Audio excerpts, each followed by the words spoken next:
ಪ್ರೀತಿಯುಳ್ಳ ದೇವರ ಮಕ್ಕಳೇ, ತಿರುಗಿನೊಂದು ಆವೃತ್ತಿ ನಿಮ್ಮೆಲ್ಲರಿಗೂ ಯೇಸು ಕ್ರಿಸ್ತನ ಮಧುರವಾದ ನಾಮದಲ್ಲಿ ವಂದನೆಗಳು. ಸತ್ಯವೇದ ಅಧ್ಯಯನದ ಈ ಕಾರ್ಯಕ್ರಮದಲ್ಲಿ ನಾವು ನಿನ್ನೆಯ ದಿನದಲ್ಲಿ ಕುಟುಂಬ ಜೀವಿತದಲ್ಲಿ ಸ್ತ್ರೀಯರ ಪಾತ್ರವನ್ನು ನಾವು ನೋಡಿದೆವು. ಬಹಳ ಅನೇಕ ಪುರುಷರಿಗೆ ಬಹಳ ಆಶೀರ್ವಾದಕರವಾಗಿತ್ತು. ಏಕೆಂದರೆ ಸ್ತ್ರೀಯರ ಕುರಿತಾಗಿ ಮಾತನಾಡುವಾಗ, ಹೌದು ಪಾಸ್ಟರ್, ಅವ್ರು ಹಾಗಿರಬೇಕು, ಹೀಗಿರಬೇಕು, ಒಳ್ಳೆ ವಚನ ಮಾತನಾಡಿದ್ರು ಎಂಬುದಾಗಿ ಅನೇಕರು ಹೇಳ್ತಾ ಇದ್ರು.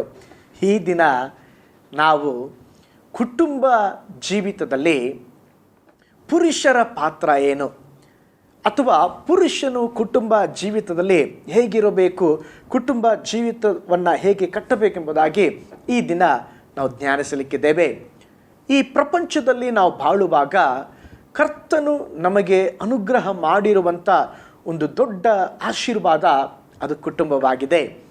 ಕರ್ತನ ಪರಿಪೂರ್ಣವಾದ ಆಶೀರ್ವಾದಗಳನ್ನು ಕಾಣುವಂಥ ಪ್ರಾಮುಖ್ಯವಾದ ಸ್ಥಳ ಅದು ಕುಟುಂಬವಾಗಿದೆ. ಈ ಅಂತ್ಯ ದಿನಗಳಲ್ಲಿ ಸೈತಾನನು ಏನು ಮಾಡ್ತಾ ಇದ್ದಾನೆ, ತನ್ನ ಸಮಯ ಬಹಳ ಕಡಿಮೆ ಇದೆ ಎಂಬುದಾಗಿ ತಿಳಿದು ಅನೇಕ ಕುಟುಂಬಗಳನ್ನು ಒಡೆಯುತ್ತಾ ಇದ್ದಾನೆ. ಆದರೆ ದೇವರ ಮಕ್ಕಳೇ, ಸೈತಾನನ ವಂಚನೆಗಳಿಗೆ ಒಳಗಾಗಬೇಡ್ರಿ. ಅವನ ತಂತ್ರಗಳನ್ನು ತಿಳಿದು ಅದರಿಂದ ದೂರವಾಗಿದ್ದು ದೇವರ ಕೃಪೆಯಲ್ಲಿ ನಿಮ್ಮ ಕುಟುಂಬವನ್ನು ಕಟ್ಟಿರಿ. ಆಗ ನಿಮ್ಮ ಜೀವಿತವು ಆಶೀರ್ವಾದಕರವಾಗಿರುತ್ತದೆ. ಈ ದಿನ ನಾವು ನೋಡೋಣ, ಕುಟುಂಬ ಜೀವಿತದಲ್ಲಿ ಪುರುಷರು ಮಾಡಬೇಕಾದಂಥ ಸಂಗತಿಗಳು, ಅಥವಾ ಹೇಗಿರಬೇಕು, ಅವರ ಕುಟುಂಬ ಜೀವಿತ ಸುಂದರವಾಗಿರಬೇಕಾದ್ರೆ ಪುರುಷರ ಒಂದು ಪಾತ್ರವನ್ನು ಈ ದಿನ ನಾವು ನೋಡಲಿಕ್ಕಿದ್ದೇವೆ. ನೋಡ್ರಿ, ಈ ಪ್ರಾಪಂಚಿಕ ಬಾಳಿನಲ್ಲಿ ಕರ್ತನ ಕೃಪೆ ಅನುಗ್ರಹ ಮಾಡಿರುವಂಥ ಒಂದು ಆಶೀರ್ವಾದ ಅದು ಕುಟುಂಬ ಜೀವಿತವಾಗಿದೆ. ಆ ಕುಟುಂಬದಲ್ಲಿ ಯಜಮಾನನಾಗಿರುವಂಥ ಒಂದು ಬಹು ದೊಡ್ಡ ಜವಾಬ್ದಾರಿಕೆಯನ್ನು ದೇವರು ಗಂಡಂದರಿಗೆ ಕೊಟ್ಟಿದ್ದಾರೆ. ಎಫೆಸ ಪತ್ರಿಕೆ 5ನೇ ಅಧ್ಯಾಯ 23ನೇ ವಚನದಲ್ಲಿ ನಾವು ನೋಡುತ್ತೇವೆ, ಗಂಡನು ಹೆಂಡತಿಗೆ ತಲೆಯಾಗಿದ್ದಾನೆ. ಕ್ರಿಸ್ತನು ಸಭೆಗೆ ಹೇಗೆ ತಲೆಯಾಗಿದ್ದಾನೋ ಅದೇ ವಿಧದಲ್ಲಿ ಗಂಡನು ಹೆಂಡತಿಗೆ ತಲೆಯಾಗಿದ್ದಾನೆ. ತಲೆ ಎಂಬುದಾಗಿ ಹೇಳುವಾಗ ಯಜಮಾನ ಅಥವಾ ಒಡೆಯನಾಗಿದ್ದರೆ ಮಾತ್ರವೇ ಒಡೆತನಕ್ಕೆ ಒಳಗಾಗಿರುವ ಕುಟುಂಬವು ಒಳ್ಳೆ ಕುಟುಂಬವಾಗಿರುತ್ತದೆ. ನಮ್ಮೆಲ್ಲರಿಗೂ ಕರ್ತನ ವಾಕ್ಯವೇ ಆಧಾರ. ಆದ್ದರಿಂದ ದೇವರ ವಾಕ್ಯದಲ್ಲಿ ಹೇಳಿರುವ ಆಲೋಚನೆಗಳನ್ನು ನಮ್ಮ ಕುಟುಂಬ ಜೀವಿತದಲ್ಲಿ ಅಳವಡಿಸಿಕೊಳ್ಳುವಾಗ ನಮ್ಮ ಕುಟುಂಬವು ತಲಾಂತರಗಳಿಗೂ ಸಹ ಏಳಿಗೆಯಾಗ್ತದೆ, ಆಶೀರ್ವಾದವನ್ನು ಹೊಂದುತ್ತದೆ. ಮೊದಲನೇದಾಗಿ, ಒಂದು ಕುಟುಂಬ ಜೀವಿತ ಸುಂದರವಾಗಿ ಕಟ್ಟಲ್ಪಡಬೇಕಾದ್ರೆ ಪುರುಷರ ಪಾತ್ರ ಏನು? ಮೊದಲನೇದಾಗಿ, ಪುರುಷರು ಕರ್ತನಿಗೆ ಭಯಪಡಬೇಕು. ಕೀರ್ತನೆಗಳು 128 1ನೇ ವಚನ ಹೇಳ್ತದೆ, ಯೆಹೋವನಲ್ಲಿ ಭಯಭಕ್ತಿ ಉಳ್ಳವನಾಗಿ ಆತನ ಮಾರ್ಗಗಳಲ್ಲಿ ನಡೆಯುವವನು ಧನ್ಯನು. ನೋಡಿ, ಪ್ರತಿಯೊಂದು ವಿವಾಹ ಆರಾಧನೆಯಲ್ಲಿಯೂ ಮೇಲೆ ಹೇಳಿರುವಂಥ ಕೀರ್ತನೆ 128ನೇ ಕೀರ್ತನೆಯನ್ನು ಕೇಂದ್ರೀಕರಿಸಿ ಓದುತ್ತಾರೆ. ದೇವಸೇವಕರು ಸಂದೇಶ ನೀಡ್ತಾರೆ. 6 ವಾಕ್ಯಗಳನ್ನು ಒಳಗೊಂಡ ಆ ಕೀರ್ತನೆ, ಅದರ ಮೊದಲ ವಾಕ್ಯವೇ ಅದರ ಮುಖ್ಯವಾದ ವಿಷಯವಾಗಿದೆ. ಕರ್ತನಿಗೆ ಭಯಪಡುವ ಭಯದ ಕುರಿತಾಗಿ ಆ ಮೊದಲ ವಚನದಲ್ಲಿ ತಿಳಿಸಲ್ಪಟ್ಟಿದೆ. ಒಂದು ಒಳ್ಳೆಯ ಕುಟುಂಬದ ಒಡೆಯನ ಜಯದ ರಹಸ್ಯ ಏನಂತ ಹೇಳಿದ್ರೆ, ದೇವರಿಗೆ ಭಯಭಕ್ತಿ ಉಳ್ಳವನಾಗಿ ಜೀವಿಸುವಂಥದ್ದು. ಪ್ರೀತಿಯುಳ್ಳ ದೇವ ಮಕ್ಕಳೇ, ಕುಟುಂಬದಲ್ಲಿ ಸಹೋದರರೇ ಅಥವಾ ಪುರುಷರೇ, ಮೊದಲ ಸ್ಥಾನ ನಾವು ದೇವರಿಗೆ ಕೊಡಬೇಕು. ಮೊದಲ ಸ್ಥಾನ ದೇವರ ವಾಕ್ಯಕ್ಕೆ ಕೊಡಬೇಕು. ಕೊಟ್ಟು ದೇವರಿಗೆ ಭಯಪಟ್ಟು ನಿಮ್ಮ ಕುಟುಂಬ ಜೀವಿತವನ್ನು ನೀವು ನಡೆಸಿ ನೋಡ್ರಿ, ನಿಮ್ಮ ಕುಟುಂಬ ಜೀವಿತದಲ್ಲಿ ದೈವಿಕವಾದಂಥ ಆಶೀರ್ವಾದ ಇರುತ್ತದೆ. ಹಾಗಾದರೆ ಮೊದಲನೇದಾಗಿ ನಿಮ್ಮ ಕುಟುಂಬ ಜೀವಿತ ಸುಂದರವಾಗಿ ಕಟ್ಟಲ್ಪಡಬೇಕಾದರೆ ನೀವು ಭಯಭಕ್ತಿಯುಳ್ಳವರಾಗಿ ಜೀವಿಸಬೇಕು. ಇವತ್ತು ಅನೇಕ ಕುಟುಂಬಗಳಲ್ಲಿ ಭಯಭಕ್ತಿ ಇಲ್ಲ ರೀ. ಒಂದು ಸಭೆಯಲ್ಲಿ ಒಂದು ಪ್ರಾರ್ಥನಾ ಕೂಟವನ್ನು ಇಡ್ರಿ, ಉಪವಾಸ ಕೂಟವನ್ನು ಇಡ್ರಿ, 90% ಸ್ತ್ರೀಯರು ಬಂದಿರ್ತಾರೆ, ಪುರುಷರು 10% ಮಾತ್ರ ಬಂದಿರ್ತಾರೆ. ಅವ್ರನ್ನ ಕೇಳುವಾಗ, ಬ್ರದರ್ ಯಾಕೆ ನಿನ್ನೆ ಕುಟುಂಬದ ಆಶೀರ್ವಾದದ ಪ್ರಾರ್ಥನೆ ಇತ್ತು, ಉಪವಾಸ ಪ್ರಾರ್ಥನೆ ಇತ್ತು, ಯಾಕೆ ಬರಲಿಲ್ಲ? ಪಾಸ್ಟರ್, ನಾನು ನನ್ನ ಹೆಂಡತಿಯನ್ನು ಕಳಿಸಿದ್ನಲ್ಲ ಪಾಸ್ಟರ್ ನನ್ನ ಮಕ್ಕಳನ್ನ ಕಳಿಸಿದ್ನಲ್ಲ ಪಾಸ್ಟರ್, ಈ ಥರ ಉತ್ತರ ಕೊಡ್ತಾರೆ.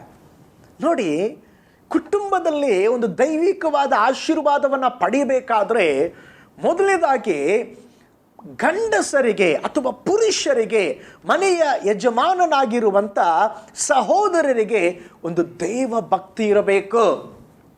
ನೀನೇ ಮಾದರಿಯಾಗಿರಬೇಕು. ಯೋಬನ ನೋಡ್ರಿ, ಒಂದು ಒಳ್ಳೆ ಮಾದರಿ. ತನ್ನ ಕುಟುಂಬಕ್ಕಾಗಿ ಡೈಲಿ ಪ್ರೇಯರ್ ಮಾಡ್ತಾ ಇದ್ದಂತೆ, ಮಕ್ಕಳಿಗಾಗಿ ಡೈಲಿ ಬಲಿಯನ್ನು ಸಮರ್ಪಿಸ್ತಾ ಇದ್ದಂತೆ. ಒಂದು ಒಳ್ಳೆಯ ಮಾದರಿಯ ಜೀವಿತ. ಇವತ್ತು ಅನೇಕ ಸಾರಿ ಯಜಮಾನತ್ವವನ್ನು ವಹಿಸಿರುವಂಥ ಪುರುಷರು ಭಯಭಕ್ತಿಯಲ್ಲಿ ನಡೆಯೋದಿಲ್ಲ. ಬಾಕಿ ಎಲ್ಲ ಕಾರ್ಯಗಳಲ್ಲಿ ಸಂಪಾದನೆ ಮಾಡ್ತಾರೆ, ಎಲ್ಲ ಮಾಡ್ತಾರೆ, ಕಠಿಣ ಕೆಲಸ ಮಾಡ್ತಾರೆ, ಹಗಲು ರಾತ್ರಿ ದುಡಿತಾರೆ, ಎಲ್ಲ ಒಳ್ಳೆಯದು ಸಹೋದರ. ಅದರೊಂದಿಗೆ ನೀವು ದೇವರಿಗೆ ಭಯಪಟ್ಟು ನೋಡ್ರಿ, ಎಲ್ಲ ಕಷ್ಟಪಟ್ಟು ದುಡಿದು ದೇವರ ಭಯ ಇಲ್ಲಾಂದರೆ ಆಶೀರ್ವಾದ ಇಲ್ಲರಿ.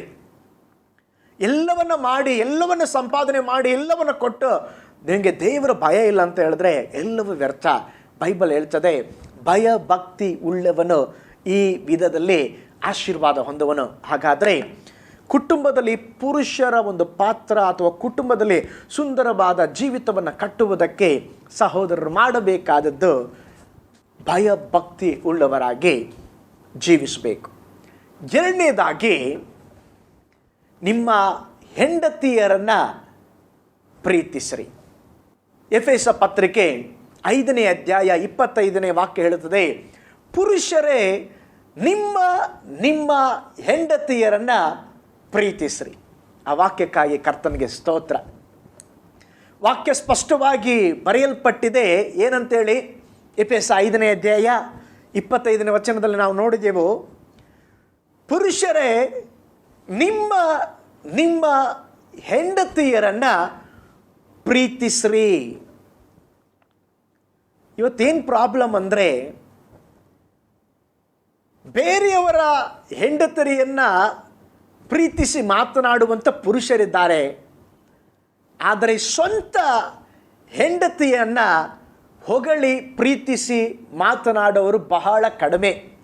ಯಾರಾದರೂ ಬೇರೆಯವ್ರ ಮನೆಗೆ ಹೋದರೆ, ಗಂಡ ಹೆಂಡತಿ ಇಬ್ಬರು ಹೋಗಿರ್ತಾರೆ ಊಟಕ್ಕೆ, ಒಂದು ಒಳ್ಳೆ ಅತಿಥಿಯ ಒಂದು ಊಟವನ್ನು ಬಡಿಸಿರ್ತಾರೆ. ಸಿಸ್ಟರ್ ತುಂಬ ಚೆನ್ನಾಗಿದೆ, ತುಂಬ ಚೆನ್ನಾಗಿ ಮಾಡಿದ್ದೀರಾ, ಒಳ್ಳೆ ಪ್ರೀತಿಸಿ ಹೊಗಳಿ ಮಾತನಾಡ್ತಾರೆ. ಮನೆಯಲ್ಲಿ ಪಾಪ 364 ದಿನ ಇವರು ಹಾಕೋದು, ಒಂದು ದಿನ ಹೊರಗಡೆ ಹಾಕ್ತಾ ಇರ್ತಾರೆ. 364 ದಿನದಲ್ಲಿ ಒಂದು ದಿನ ಆದರೂ ಹೆಂಡತಿಯನ್ನು ನೋಡಿ ಪ್ರೀತಿಯಿಂದ ತುಂಬ ಚೆನ್ನಾಗಿ ಮಾಡಿದೀಯಾ ಅಂತ ಹೇಳುವ ಗಂಡಂದರಿದ್ದರೆ ಕರ್ತನಿಗೆ ಸ್ತೋತ್ರ. ನೀವು ನನ್ನನ್ನು ಒಂಥರ ನೋಡ್ತಾ ಇದ್ದೀರಾ, ಗೊತ್ತಾಗ್ತಾ ಇದೆ, ಹೌದು ಪಾಸ್ಟರ್, ಆ ಲಿಸ್ಟಲ್ಲಿ ನಾನು ಇದ್ದೇನೆ. ಪ್ರೀತಿಯುಳ್ಳ ದೇವ ಮಕ್ಕಳೇ, ನೋಡಿ, ಎಲ್ಲಿ ಕೊರತೆ ಇದೆಯೋ ಅಲ್ಲಿ ದೇವರು ಪ್ರತ್ಯೇಕವಾಗಿ ಹೇಳ್ತಾ ಇದ್ದಾರೆ, ಪುರುಷರೇ ನಿಮ್ಮ ನಿಮ್ಮ ಹೆಂಡತಿಯರನ್ನು ಪ್ರೀತಿಸಿರಿ. ಯಾಕೆ ದೇವರು ಹೇಳ್ತಾ ಇದ್ದಾರೆ? ಪುರುಷನು ತನ್ನ ಹೆಂಡತಿಯನ್ನು ಪ್ರೀತಿಸುವುದರಲ್ಲಿ ಅವನು ಕಡಿಮೆಯಾಗಿದ್ದಾನೆ. ಆ ವಿಷಯದಲ್ಲಿ ಅವನು ತಿದ್ದುಕೊಳ್ಬೇಕಾಗಿದೆ. ನೋಡಿ, ಅದನ್ನೇ ದೇವರು ಹೀಗೆ ಬರೀಬೋದಾಗಿತ್ತಲ್ವ, ಸ್ತ್ರೀಯರೇ ನಿಮ್ಮ ಗಂಡಂದಿರನ್ನು ಪ್ರೀತಿಸಿರಂತ ಬೈಬಲ್ ಬರೆದಿದೆಯಾ? ನಿನ್ನ ಗಂಡಂದಿರಿಗೆ ಅಧೀನವಾಗಿರ್ರಿ. ದೇವರಿಗೆ ಗೊತ್ತು ಅವ್ರ ಗಂಡಂದರಿಗೆ ಅಧೀನರಾಗ್ತಾ ಇಲ್ಲ, ಅದಕ್ಕೆ ದೇವರ ವಚನ ಹೇಳ್ತದೆ ಅಧೀನವಾಗಿರ್ರಿ. ನೀವು ನಿಮ್ಮ ಗಂಡಂದರನ್ನು ಪ್ರೀತಿಸಿರಂತೇಳಿ ಬೈಬಲಲ್ಲಿ ಬರೆದಿಲ್ಲ. ಆದರೆ ದೇವರು ಗಂಡಂದರಿಗೆ ಬರೀತಾ ಇದ್ದಾರೆ ಅಥವಾ ಪುರುಷರಿಗೆ ಬರೀತಾ ಇದ್ದಾರೆ, ನೀವು ನಿಮ್ಮ ಹೆಂಡತಿಯರನ್ನು ಪ್ರೀತಿಸ್ರಿ. ಸಹೋದರಿಯಲ್ಲಿ ಏನು ಕೊರತೆ ಇದೆಯೋ ಅದನ್ನು ದೇವರು ಎತ್ತಿ ಹಿಡಿದು ಮಾತನಾಡ್ತಾ ಇದ್ದಾರೆ. ಇಲ್ಲಿ ಸಹೋದರರಲ್ಲಿ, ಪುರುಷರಲ್ಲಿ ಏನು ಕೊರತೆ ಇದೆ? ಪ್ರೀತಿ ಕೊರತೆ ಇದೆ. ಅದಕ್ಕೆ ಬೈಬಲ್ ಹೇಳ್ತಾ ಇದೆ, ಪುರುಷರೇ ಕ್ರಿಸ್ತನು ಸಭೆಯನ್ನು ಪ್ರೀತಿಸಿದ ಪ್ರಕಾರ ನಿಮ್ಮ ಹೆಂಡತಿಯನ್ನು ಪ್ರೀತಿಸ್ರಿ. ಮತ್ತಾಯ 24:12 ಹೇಳ್ತದೆ, ಕೊನೆ ಕಾಲದಲ್ಲಿ ಬಹು ಜನರ ಪ್ರೀತಿ ತಣ್ಣಗಾಗಿ ಹೋಗ್ತದಂತೆ. ಇವತ್ತು ಕೂಡ ಅನೇಕ ಕುಟುಂಬಗಳಲ್ಲಿ ಪ್ರೀತಿ ಇಲ್ಲ, ಎಲ್ಲ ಇದೆ. ಒಂಥರ ಏನು ಊಟ ಹಾಕು, ನೀರು ಕೊಡು. ಅನೇಕರು ನೆನೆಸಿದ್ದಾರೆ, ಏನೋ ಒಂದು ಕೆಲಸ ಮಾಡ್ತಾರಲ್ಲ, ಈ ಸರ್ವೆಂಟ್ಗಳು ಜಾಸ್ತಿ ಇರ್ತಾರೆ ಈಗ ಪಟ್ಟಣಗಳಲ್ಲಿ ಜಾಸ್ತಿ. ಆ ಕೆಲಸದವ್ರಿಗೆ ಏನು ಹೇಳ್ತಾರೆ ಅದನ್ನೆಲ್ಲ ಮಾಡ್ತಾರೆ. ಹೆಂಡತಿ ಒಂದು ಸರ್ವೆಂಟ್ ಅಲ್ಲ ರೀ. ಇವತ್ತು ಅನೇಕ ಗಂಡಂದಿರಿಗೆ ಹೆಂಡತಿ ಒಂದು ಸರ್ವೆಂಟ್ ಆಗಿದ್ದಾಳೆ. ಬೆಳಗ್ಗೆ ಬೆಡ್ ಕಾಫಿ ಕೊಡಬೇಕು, ತಿರುಗಿ ನಾಷ್ಟ ಕೊಡಬೇಕು, ಊಟ ಕೊಡಬೇಕು, ಮಕ್ಕಳನ್ನು ಓದಿಸ್ಬೇಕು, ಬೆಳೆಸಬೇಕು. ಆಹಾ, ಎಲ್ಲ ಅವಳ ಕರ್ತವ್ಯ, ಅವಳು ಮಾಡಬೇಕು. ಆದರೆ ಪ್ರೀತಿಯ ವಿಷಯಕ್ಕೆ ಬರುವಾಗ ಅಲ್ಲಿ ಏನೋ ಒಂದು ಕೊರತೆ. ಆದರೆ ನಿಮ್ಮ ಕುಟುಂಬದಲ್ಲಿ ನೀವು ಬಂಗಾರ ಕೊಡಿಸುವುದಕ್ಕಿಂತಲೂ, ದೊಡ್ಡ ನಕ್ಲೇಸ್ ಕೊಡಿಸುವುದಕ್ಕಿಂತಲೂ, ದೊಡ್ಡ ಬೆಲೆ ಬಾಳುವ ವಸ್ತ್ರಗಳನ್ನು ಕೊಡಿಸುವುದಕ್ಕಿಂತಲೂ ನಿಮ್ಮ ಹೆಂಡತಿಯನ್ನು ಯಥಾರ್ಥವಾಗಿ ಪ್ರೀತಿಸಿ ನೋಡ್ರಿ, ಅವಳು ನಿಮಗೆ ಅಧೀನಳಾಗಿ ಜೀವಿಸ್ತಾಳೆ. ಇವತ್ತು ಅನೇಕ ಕುಟುಂಬಗಳಲ್ಲಿ ಪ್ರಾಬ್ಲಮ್, ಗಂಡಂದಿರು ತಮ್ಮ ಹೆಂಡತಿಯನ್ನು ಪ್ರೀತಿಸುತ್ತಾ ಇಲ್ಲ, ಅವರಿಗೆ ಪ್ರಶಂಸೆ ಕೊಡುತ್ತಾ ಇಲ್ಲ. ಪ್ರೀತಿಯ ದೈವ ಮಕ್ಕಳೇ, ಪ್ರೀತಿಯ ಸಹೋದರರೇ, ದೇವರ ವಚನ ಹೇಳುತ್ತದೆ ಹೆಂಡತಿಯನ್ನು ಪ್ರೀತಿಸಬೇಕಂತೆ. ಈ ದೈವಿಕವಾದ ಪ್ರೀತಿಯನ್ನು ಮರೆತು ಇವತ್ತು ಅನೇಕರು ಲೌಕಿಕ ಪ್ರೀತಿಯನ್ನು ಹುಡುಕಿ ಕೆಲವು ಕುಟುಂಬಗಳು ಅಲೆದಾಡುವುದರಿಂದ, ಪಿಶಾಚಿಗಳಿಂದ, ಸೈತಾನನಿಂದ ಕುಟುಂಬಗಳು ಯಾತನೆಗೆ ಒಳಗಾಗುತ್ತಾ ಇದೆ. ಒಂದು ದೈವಿಕವಾದ ಪ್ರೀತಿಯನ್ನು ಕೊಟ್ಟು ಕುಟುಂಬ ಜೀವಿತವನ್ನು ನಡೆಸಿ ನೋಡ್ರಿ, ನಿಮ್ಮ ಕುಟುಂಬ ಜೀವಿತ ಕಟ್ಟಲ್ಪಡ್ತದೆ. ಆದ್ದರಿಂದ ಸಹೋದರರೇ, ಪುರುಷರೇ, ನಿಮ್ಮ ಹೆಂಡತಿಯನ್ನು ಪ್ರೀತಿಸ್ರಿ. ಮೂರನೇದಾಗಿ, ಕುಟುಂಬದಲ್ಲಿ ಒಂದು ಸುಂದರವಾದ ಕುಟುಂಬವನ್ನು ಕಟ್ಟುವುದಕ್ಕೆ ಪ್ರಾರ್ಥನೆ ಮಾಡಿರಿ. ಇವತ್ತು ಅನೇಕ ಸಮಯಗಳಲ್ಲಿ ಎಲ್ಲ ಮಾಡ್ತಾರೆ. ಪುರುಷರು ಕೆಲಸ ಮಾಡ್ತಾರೆ, ಹಾರ್ಡ್ ವರ್ಕ್ ಮಾಡ್ತಾರೆ, ಡೇ ನೈಟ್ ದುಡಿತಾರೆ, ಏನು ಮಾಡಲ್ಲ ಅಂದರೆ ಪ್ರಾರ್ಥನೆ ಮಾಡೋದಿಲ್ಲ. ಆದರೆ ಬೈಬಲ್ ನಮಗೆ ನೆನಪಿಸ್ತದೆ, ನಾವು ಪ್ರಾರ್ಥನೆ ಮಾಡಬೇಕಂತೆ. ನಾವು ಪ್ರಾರ್ಥಿಸುವವರಾಗಿರಬೇಕು. ಇವತ್ತು ಪ್ರಾರ್ಥನೆ ಅಥವಾ ಆತ್ಮಿಕ ಜೀವಿತ ಬಂದರೆ ಎಲ್ಲ ಸಹೋದರಿ ಭಾಗಕ್ಕೆ ನಾವು ಬಿಟ್ಟುಬಿಡ್ತೇವೆ. ಆದರೆ ದೇವರ ವಚನ ಹೇಳ್ತದೆ, ಸಹೋದರರಾಗಿರುವಂಥ ನಾವುಗಳು ಕುಟುಂಬದಲ್ಲಿ ಒಂದು ಪುರುಷನ ಒಂದು ಪ್ರಧಾನ ಕಾರ್ಯ ಏನಂದರೆ ಪ್ರಾರ್ಥನೆ ಮಾಡುವಂಥ ವ್ಯಕ್ತಿಯಾಗಿರಬೇಕು. ಕುಟುಂಬ ಜೀವಿತವನ್ನು ಹಣದಿಂದಾಗಲಿ, ವಿದ್ಯೆಯಿಂದಾಗಲಿ, ನಿಮ್ಮ ಲೌಕಿಕ ಜ್ಞಾನದಿಂದಾಗಲಿ, ಮನುಷ್ಯ ಬಲದಿಂದಾಗಲಿ ಕಟ್ಟಿ ಎಬ್ಬಿಸಲು ಸಾಧ್ಯವೇ ಇಲ್ಲ. ಆದರೆ ನೀವು ಪ್ರಾರ್ಥನೆ ಮಾಡಿದರೆ ಮಾತ್ರ ಪ್ರಾರ್ಥನೆಯಿಂದ ನಿಮ್ಮ ಕುಟುಂಬ ಜೀವಿತವನ್ನು ಕಟ್ಟಬಹುದಾಗಿದೆ. ಅದಕ್ಕೆ ಸತ್ಯವೇದ ಕೀರ್ತನೆ 34:5 ವಚನ ಹೇಳ್ತದೆ, ಆತನನ್ನು ದೃಷ್ಟಿಸಿದವರು ಪ್ರಕಾಶವನ್ನು ಹೊಂದಿದರು, ಅವರ ಮುಖವು ಲಜ್ಜೆಯಿಂದ ಗೆಡುವುದೇ ಇಲ್ಲ. ಹೌದು ಪ್ರಿಯರೇ, ಎಷ್ಟೇ ಕಾರ್ಯಗಳಿದ್ದರೂ ನೀವು ಪ್ರಾರ್ಥನೆ ಮಾಡಲು ಮರೆಯಬೇಡ್ರಿ. ಸ್ಪೆಷಲಿ ಕುಟುಂಬ ಪ್ರಾರ್ಥನೆ. ಇವತ್ತು ಅನೇಕ ಕುಟುಂಬಗಳಲ್ಲಿ ಕುಟುಂಬ ಪ್ರಾರ್ಥನೆ ಇಲ್ಲ. ಗಂಡ, ನಾನು ಬಂದು ಟಯರ್ಡ್ ಆಗಿದ್ದೇನೆ, ಮನೆಗೆ ಬಂದಮೇಲೆ ನೀನು ಯಾಕೆ ಪ್ರೇಯರ್ ಅಂತೇಳಿ ಅನೇಕ ಗಲಾಟೆಗಳು. ಬಂದ ತಕ್ಷಣ ಏನು ಮಾಡ್ತೀರಿ ಇಲ್ವೋ, ಕುಟುಂಬವಾಗಿ ಹೆಂಡತಿ ಮಕ್ಕಳನ್ನು ಕೂಡಿಸಿ ನೀವೇ ಒಂದು ಮುಂದಾಳತ್ವ ವಹಿಸಿ ಒಂದು ಕುಟುಂಬ ಪ್ರಾರ್ಥನೆಯಲ್ಲಿ ನಡೆಸ್ರಿ. ನೀವು ನಿಮ್ಮ ಕುಟುಂಬಕ್ಕಾಗಿ ಹೆಚ್ಚಾಗಿ ಪ್ರಾರ್ಥನೆ ಮಾಡಬೇಕು.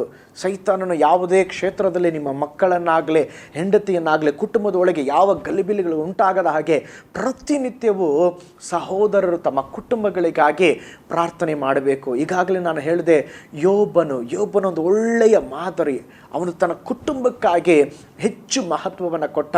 ಯೆಹೋಶುವನು ಕೂಡ ಹೇಳ್ತಾ ಇದ್ದಾನೆ, ನೀವು ಅನ್ಯ ಜನರನ್ನ ಸೇವಿಸ್ತಾ ಇದ್ದರೆ ಸೇವನೆ ಮಾಡ್ಕೊಂಡು ಹೋಗ್ರೆ, ಆದರೆ ನಾನು ನನ್ನ ಕುಟುಂಬವು ಕರ್ತನನ್ನೇ ಸೇವಿಸುವೆವು. ಹೌದು ಪ್ರೀತಿಯ ದೇವ ಮಕ್ಕಳೇ, ನಮ್ಮ ಕುಟುಂಬದ ಜವಾಬ್ದಾರಿ ಕೇವಲ ದುಡಿಯೋದ್ರಲ್ಲಿ ಇಲ್ಲರಿ. ನಾವು ಏನು ಮಾಡಬೇಕು, ಪ್ರಾರ್ಥನೆಯ ಸುತ್ತಲೂ ನಮ್ಮ ಕುಟುಂಬವನ್ನು ಬೇಲಿ ಹಾಕಿ ಒಂದೊಂದು ದಿವಸವೂ ನಾವು ಪ್ರಾರ್ಥನೆ ಮಾಡಬೇಕು.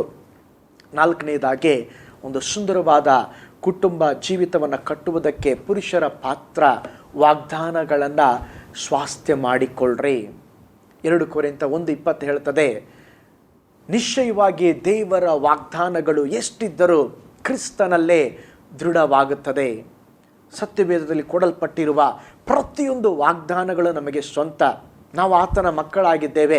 ಕರ್ತನದೆಲ್ಲವೂ ನಮ್ಮದಾಗಿದೆ ಎಂಬ ದೃಢ ಚಿತ್ತದಿಂದ ದೇವರ ವಾಗ್ದಾನಗಳನ್ನು ಬಾಯಿ ತೆರೆದು ಅರಿಕೆ ಮಾಡಿ ನಿಮ್ಮ ಕುಟುಂಬದಲ್ಲಿ ದೈವಿಕವಾದ ಆಶೀರ್ವಾದಗಳನ್ನು ಪಡೆದುಕೊಳ್ಳ್ರಿ. ನಾನು ನಿನ್ನೆ ದಿನ ಮತ್ತು ಈ ದಿನ 2 ವಿಷಯಗಳನ್ನು ಹೇಳಿದೆ.